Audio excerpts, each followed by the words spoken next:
Petit Jornal. Inteligência e irreverência em doses diárias.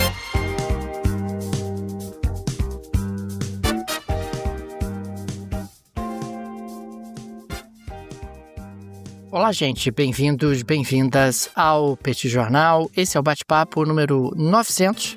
Estamos gravando numa live no YouTube do Petit Jornal. São exatamente 21 horas e 30 minutos da terça-feira, 29 de julho de 2025. Cá está a dupla de costume, a dupla que você conhece de cor, Tanguy, o Bagdadi, animado, contente, preparado, revigorado, resiliente, retumbante, descansado e tenso, muito tenso, porque o dia 1º de agosto se aproxima e as tarifas virão, ou não, em breve saberemos. E Daniel Souza, que é esse que vos fala, ao longo dos próximos minutos vamos repercutir os principais acontecimentos internacionais das últimas horas. Como vai, senhor Bagdadi? Vamos a isso? Vamos lá, Daniel Souza, para esse bate-papo, rapaz, bate-papo 900, uma honra estar aqui mais uma vez com toda a nossa audiência, o pessoal que nos acompanha, né? Você que acompanha o Petit Jornal, se o Petit Jornal faz diferença na sua vida, muito obrigado pela preferência, muito obrigado por você estar aqui junto com a gente, onde quer que você esteja. Agradeço muito, né? Deixo as boas-vindas aqui a todo mundo que nos acompanha nessa super live aqui no YouTube, de onde sai a gravação, e deixo as boas-vindas também a todo mundo que nos acompanha lá no podcast. Daniel Souza, eu queria começar esse nosso episódio com a declaração de hoje do primeiro-ministro britânico, Keir Starmer, que fez mais ou menos aquilo que o Macron, presidente da França, já tinha feito alguns dias atrás. Segundo Keir Starmer, existe a intenção britânica de reconhecer o Estado palestino na Assembleia Geral da ONU, que é sempre aberta ali em setembro, caso Israel não ofereça algum tipo de alternativa para um cessar-fogo. Então, segundo Keir Starmer, o Estado britânico vai reconhecer o Estado palestino, a não ser que Israel, não amplie o acesso à ajuda humanitária na faixa de Gaza, então tem que ampliar o espaço para ajuda humanitária. Israel também tem que abandonar qualquer plano de anexação da Cisjordânia e Israel também tem que assumir o compromisso com o processo de paz duradouro rumo à solução de 2 estados. Eu não sei você, Daniel, mas quando eu vejo essas condições aqui, sabendo que o governo é o do Netanyahu, eu parto da premissa de que o Reino Unido vai reconhecer o Estado palestino, né?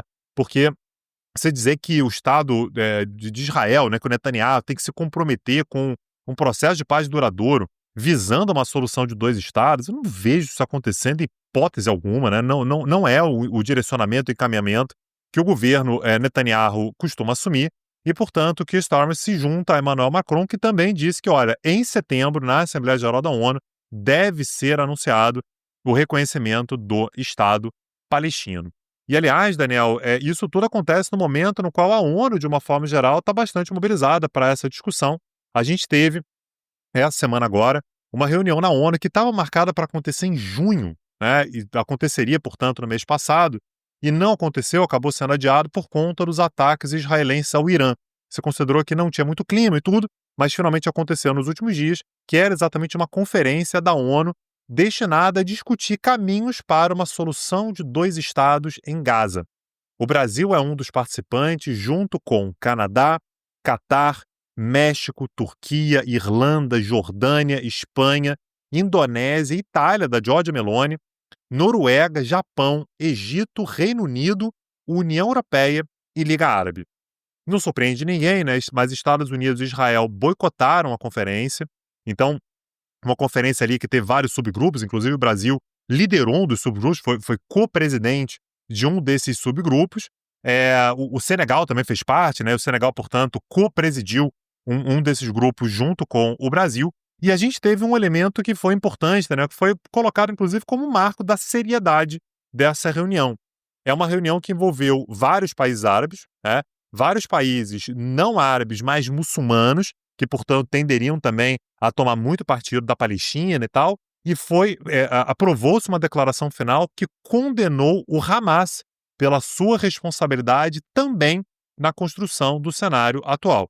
Então, a declaração final ela foi bastante dura com relação a Israel, mas ela também falou sobre o Hamas. Ou seja, quem estava esperando, de repente, uma declaração final que dissesse, o Israel é responsável, o Hamas, veja bem, não é tudo isso e tudo, Foi uma declaração que tentou ser bastante equilibrada, mas exigiu mais uma vez a necessidade de uma solução de 2 estados. Falou-se mais uma vez sobre a necessidade de ajuda humanitária, uma condenação bastante dura também à situação humanitária que se vê em Gaza. Isso eu falei no episódio de ontem, né, Daniel? A gente está falando aí sobre 130, 140 mortos por inanição, que é um negócio muito cruel, né? A maneira pela qual a coisa vem sendo conduzida, mas de qualquer maneira a ONU finalmente realizou essa conferência, liderada, aliás, por França e Arábia Saudita. Na hora que eu falei os países aqui, eu nem falei esses dois porque eles estão exatamente na liderança, mas França e Arábia Saudita co-presidiram essa conferência. Já tem alguns meses que ela estava marcada, né, que ela estava agendada, portanto, França e Arábia Saudita também tentando mostrar um equilíbrio. A gente tem um país da União Europeia, um país da OTAN, um país europeu e um país árabe, né, que está lá discutindo, debatendo. A gente está falando sobre a França, que tem um relacionamento histórico com Israel, né? Não tem como você dizer que a França é uma opositora a Israel, qualquer coisa assim. Tá lá assumindo uma posição de liderança também numa discussão como essa. Vamos ver, Daniel, mas aparentemente a Assembleia Geral da ONU, que mais uma vez acontece sempre em setembro, o Brasil sempre abre a Assembleia Geral, me parece que vai ter até mais do que nos últimos anos a questão do Estado palestino como um dos seus grandes temas, com a possibilidade de 2 membros permanentes do Conselho de Segurança declararem o reconhecimento ao Estado palestino. O Brasil já reconhece o Estado palestino desde 2010, mas França e Reino Unido possivelmente, aliás, eu diria até provavelmente, darão esse passo no mês de setembro de 2025, Daniel. A declaração que você trouxe, Tanguy, me pareceu realmente equilibrada, né? Por um lado, demanda ali uma solução de 2 estados, que me parece a única alternativa para uma situação estabilizadora de longo prazo. Aliás, governos de Israel no passado chegaram até essa visão, particularmente ali nos anos 1990, e também reconhece que o Hamas é parte do problema, né? Que tem sido aí parte do problema em função do seu comportamento. E nesse sentido tenta abrir ali alternativas e possibilidades para a estabilização naquela região. Avançando aqui para a próxima pauta, Tanguy, hoje o secretário de Comércio dos Estados Unidos, o Lutnick, afirmou em uma entrevista à CNBC que bens naturais não produzidos nos Estados Unidos, como café, cacau, manga, abacaxi, cortiça e etc., podem ser excluídos das tarifas em acordos bilaterais. A medida visaria aí facilitar negociações com países produtores dessas commodities. Isso é o que ele diz. Na prática, são produtos que os Estados Unidos não têm e, consequentemente, não faz nenhum sentido você tarifar produtos que você não tem e não terá. Quer dizer, os Estados Unidos não serão produtores de café, não serão produtores de cacau, não serão produtores de manga ou abacaxi. Consequentemente, por que você tarifaria esses produtos? Aliás, essa abordagem já apareceu em acordos como, por exemplo, o acordo com a Indonésia e com a União Europeia, onde esses produtos ficaram ali com tarifa zero. Embora o Lutnick não tenha se referido especificamente ao Brasil, o governo brasileiro olhou para isso com muita atenção. Afinal, o Brasil é exportador ali de produtos que os Estados Unidos não produzem e não produzirão. O melhor exemplo acaba sendo o do café. O Brasil é um dos grandes fornecedores de café dos Estados Unidos. Aproximadamente 1/3 do café consumido nos Estados Unidos vem do Brasil e, consequentemente, existe aí uma expectativa de, quem sabe, talvez, esses produtos fiquem fora das tarifas impostas pelos Estados Unidos, mesmo que essas tarifas eventualmente venham se confirmar. Aliás, esse é o cenário hoje mais otimista do lado brasileiro. As tarifas eventualmente entram em vigor porque a gente não está tendo capacidade de negociar ou espaço para negociar. Mas, por outro lado, uma série de produtos importantes acabariam isentos ou entrariam em exceções. Existe também a expectativa de que, quem sabe, as aeronaves da Embraer entrariam em exceções, porque tem muito comprador da Embraer reclamando no governo americano, dizendo: olha, pelo amor de Deus, eu comprei essas aeronaves vão ser entregues ao longo de anos, são aeronaves que não existem equivalentes nos Estados Unidos, não faz nenhum sentido você ficar tarifando esse troço, deixa as aeronaves da Embraer entrarem sem tarifas. Vamos ver o que vai acontecer, mas ainda tem muita coisa para rolar ao longo desses poucos dias que restam até o dia 1º de agosto. Aliás, Tanguy, nós tivemos também a divulgação do déficit comercial americano, que recuou para 86 bilhões de dólares em junho, e esse recuo ele é explicado principalmente por conta da diminuição das importações, né, que caíram 4,2%.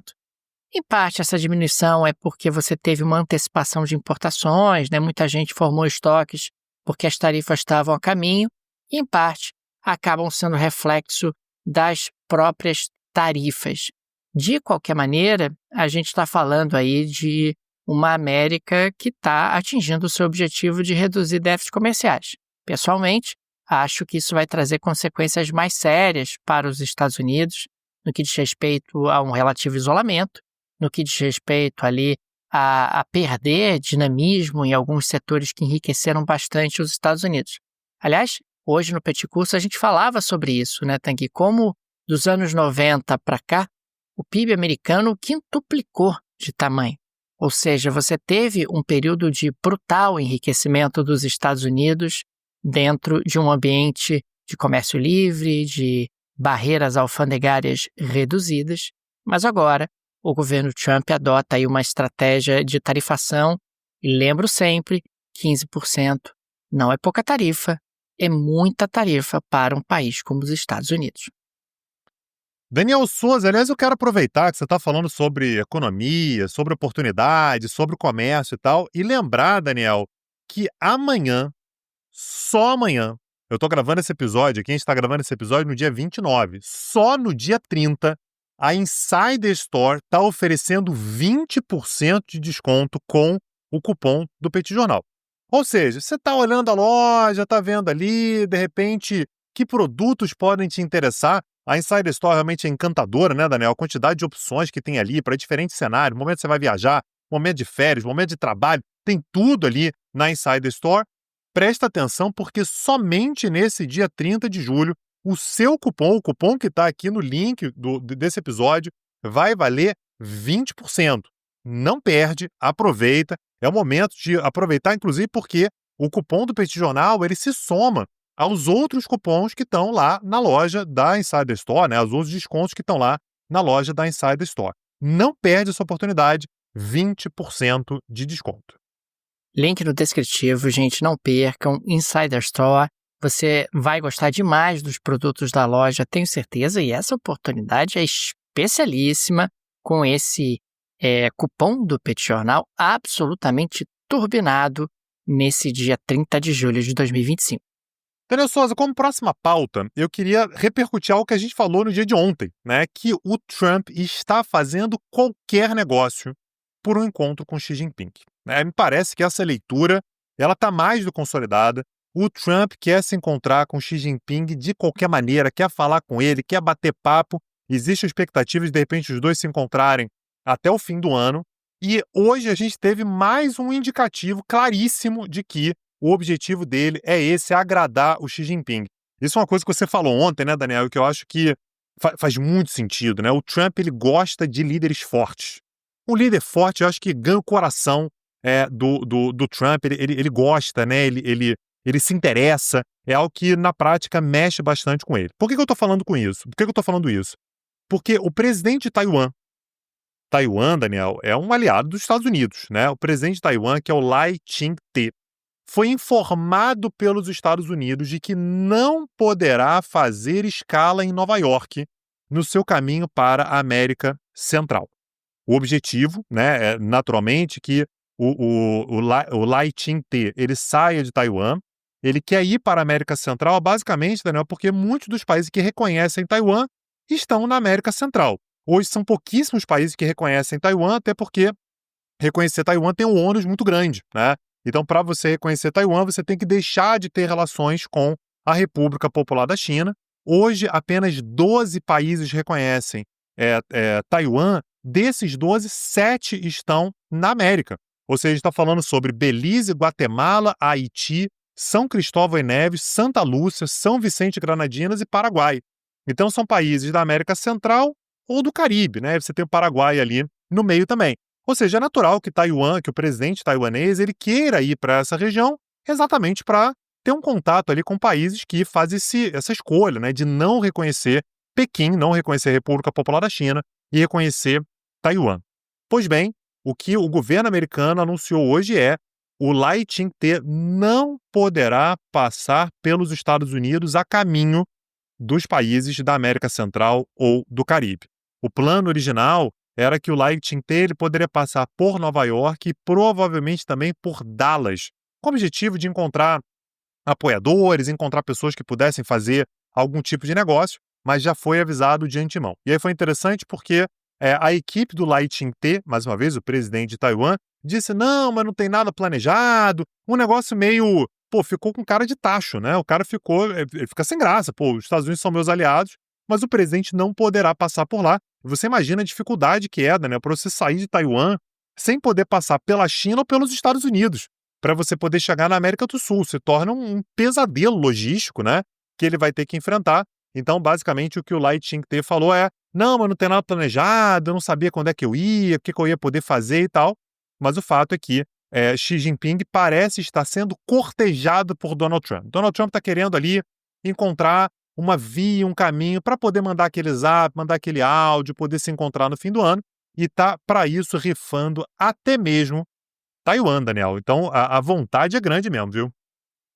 Impressionante, Tanguy. E esse é um gesto forte, né, por parte do Trump, ele que já tinha suspendido ali as restrições à exportação de tecnologia de alta complexidade para os chineses, o que também já foi um belíssimo afago, e ele segue aí a todo vapor tentando viabilizar esse encontro com Xi Jinping ainda esse ano.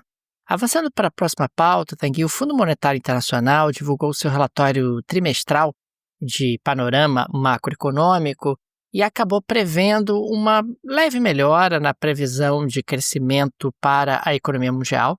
Ao invés de 3, em 2025 o mundo cresceria 3,1% e em 2026 cresceria 3 ao invés de 2,8%. Então, em 25 passou de 3 para 3,1 e em 26 passou de 2,8 para 3.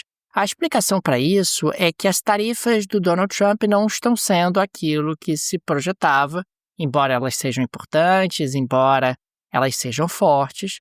A gente não está falando daquele palco absolutamente destruído que chegou a ser projetado num determinado momento, naquele dia da libertação, né, no Liberation Day. Você não teve nada parecido com aquilo se confirmando e, consequentemente, você acaba tendo aí uma melhora no crescimento mundial, nas expectativas de crescimento mundial. Agora, é importante destacar que antes da posse do Trump, a previsão de crescimento para o planeta em 2025 era 3,3. E a média histórica das últimas décadas, no período pré-pandemia em particular, era de 3,7. Ou seja, estamos falando de um mundo que está crescendo bem menos do que se projetava e que continuará crescendo bem menos por conta das dificuldades criadas aí pelas tarifas impostas pelo governo dos Estados Unidos. Isso me parece um aspecto absolutamente incontornável em função do atual contexto. Aliás, a gente tem falado bastante sobre isso aqui no Petit Jornal e o relatório do Fundo Monetário Internacional está em linha. Quem quiser pode acessar esse relatório, é o World Economic Outlook, está disponível no site do FMI e mostra ali a conjuntura macroeconômica ao redor do mundo. As previsões para o Brasil estão mais ou menos as mesmas, até porque o Brasil tende a ser relativamente pouco impactado por esse cenário das tarifas, né, que é o cenário base do FMI, em função justamente do Brasil ser um país que exporta pouco e importa relativamente pouco. Uma outra pauta que eu queria explorar, Tanguy, é que nós tivemos no dia de ontem, com alguma ressaca, rescaldo no dia de hoje, uma revolta popular na cidade de Luanda, em Angola, por conta do aumento de 33% no preço do diesel, que passou de 300 para 400 kwanzas o litro. Aproximadamente ali algo em torno de 40 centavos de dólar o litro. Isso acabou sendo anunciado pelo governo como parte de uma política de corte de subsídios aos combustíveis, e isso acaba tendo impacto, inclusive, nas tarifas, né, dos coletivos, daquelas vans azuis e brancas que a gente chegou a ver em Luanda, né, Tanguy, quando nós lá estivemos nesse último mês de abril. Você teve aí uma greve de taxistas, aliás, está tendo uma greve de taxistas por conta do aumento do preço dos combustíveis, e os protestos acabaram evoluindo para a pancadaria, para a violência, para saques. Você teve pelo menos 4 pessoas mortas, incluindo um policial, e mais de 500 pessoas presas. A Polícia Nacional, né, de Angola acabou atacando os manifestantes, usando gás lacrimogênio, disparando contra, inclusive com munição letal contra manifestantes, e acabou realizando muitas prisões que alguns observadores têm considerado arbitrárias. A Anistia Internacional exigiu que as autoridades angolanas respeitem o direito de manifestação pacífica nos protestos, e a Conferência Episcopal de Angola e São Tomé alertou para o agravamento da fome e abandono social da população mais vulnerável em Angola, pedindo diálogo e medidas mais inclusivas por parte do governo de Angola. O MPLA, né, que é o partido que governa o país desde a independência de 75, que é o partido no poder, ele condenou o vandalismo e alertou sobre a manipulação dos jovens, que os jovens estão sendo manipulados, particularmente pelas redes sociais, e acabam descambando em direção à violência. E a UNITA, que é o partido de oposição, acabou apelando ao diálogo e à serenidade, reclamando, entretanto, que o governo do MPLA perdeu o controle. É importante registrar que Angola é um país profundamente desigual, é um país rico, é um país que tem muitas oportunidades, mas é muito desigual. Você tem muita gente em situação de vulnerabilidade, e o que acaba acontecendo é que houve aí uma convulsão social importante na capital do país. Daniel Souza, para a gente se encaminhar para o fim desse episódio, eu vou desenvolver a geleia da Shakira de hoje, porque nós tivemos uma cena, Daniel, que me pareceu... Eu confesso que quando eu vi, eu fiquei me perguntando se era sério ou se não era, tá? Que foi o perfil oficial da DEA. DEA é a Drug Enforcement Administration, ou seja, a Administração Federal Americana, que lida com a questão das drogas. O pessoal que gosta de série aí, Breaking Bad e tal, certamente já ouviu falar na DEA, que fez um cartaz de Wanted, né? Wanted. 25 milhões de dólares sendo oferecidos para quem ajudasse a DEA a fazer a prisão de um traficante perigoso, poderoso, e que ninguém sabe onde é que está, Daniel. E aí, quando você olha para a imagem, Daniel, a figura é Nicolás Maduro. Eu fiquei impressionado, Daniel, porque Nicolás Maduro, ao que me consta, é meio que o presidente de um país soberano, né? O cara é presidente da Venezuela. E você tinha ali um cartaz oferecendo 25 milhões de dólares para quem oferecer informações que pudessem levar à prisão de Nicolás Maduro. Nicolás Maduro, a gente falou sobre isso aqui ontem, é acusado, o seu Marco Rubio vem falando loucamente ao longo dos últimos dias, que ele não é o presidente legítimo e que, na prática, ele é o líder, ele é a cabeça de um grupo de narcoterrorismo, né, que é o Cartel de los Soles, né, o Cartel dos Sóis, que de fato já é denunciado pelos Estados Unidos há bastante tempo e tal, que eles dizem que é tudo ligado ali aos militares. Mas o que mais me impressionou, Daniel, é que meio que é um cara que tem endereço conhecido, né? Você vai lá pro Palácio Miraflores e tá lá, é o Palácio Presidencial venezuelano com o Nicolás Maduro. Não é exatamente uma surpresa onde é que o homem mora. 25 milhões de dólares, tô achando que eu vou falar com o DA, Daniel. Eu vou falar assim, ó, tô sabendo. Na realidade, eu já falei. Eu já mandei a minha comunicação em direção ao DA. Eu, inclusive, informei a eles que esse fugitivo, né, o senhor Nicolás Maduro, ele está nesse momento nas seguintes coordenadas: 10 graus, 30 minutos e 29 segundos norte, e 65 graus, 55 minutos e 10 segundos oeste. Essas são exatamente as coordenadas do Palácio de Miraflores, onde ele reside, e, consequentemente, espero, nas próximas horas, estar sacando aí os meus 25 milhões de dólares. Agora, não vão fazer Pix, né? Porque eles não gostam de Pix, né? Ih, Pix eles não fazem. Importa. Não importa, pode pagar como achar melhor. E se tudo der certo aqui, amanhã não estarei aqui. Amanhã não estarei aqui porque estarei aí desfrutando dos 25 milhões de dólares que receberei do Departamento de Justiça dos Estados Unidos por conta dessa captura, que certamente será feita com as informações que eu estou fornecendo, né, desse perigoso procurado, o wanted, o senhor Nicolás Maduro. E claro que, tirando aí toda a parte jocosa, nós tivemos, há poucos dias, nós trouxemos aqui no Petit Jornal, a Chevron sendo autorizada pela Casa Branca a voltar a operar na Venezuela. Não me parece que é uma coincidência, né? Você, de um lado, volta a operar com uma multinacional na Venezuela e, do outro lado, você solta um cartaz pirotécnico como esse para dizer: olha como nós somos brabos, olha como nós somos valentes, estamos enfrentando o Nicolás Maduro, esse traficante de drogas perigoso. E dessa maneira, o que está sendo feito aqui olhem para o outro lado. Não olhem para a Chevron, que voltou a ser autorizada pela Casa Branca para operar na Venezuela. Não, olhem para esse belíssimo cartaz que o Departamento de Justiça acaba de divulgar e que, consequentemente, existe aí uma reward, uma recompensa para esse procurado pela Justiça. E a gente sabe que nos Estados Unidos esses cartazes acabam sendo míticos, acabam tendo ali um impacto social muito maior do que para nós brasileiros. Perfeito. Daniel Souza, com isso a gente encerra o nosso episódio de hoje, deixando aqui os super agradecimentos a todo mundo que está junto com a gente. E vou deixar aqui o recado, hein? Se você não é aluno do Petit Cursos ainda, tá na hora, porque teremos novidades grandes. Quem é aluno do Petit Curso já está sabendo, né? Quem não é aluno ainda, dá tempo de se tornar aluno do Petit Curso, porque teremos muita coisa legal saindo do forno nos próximos dias.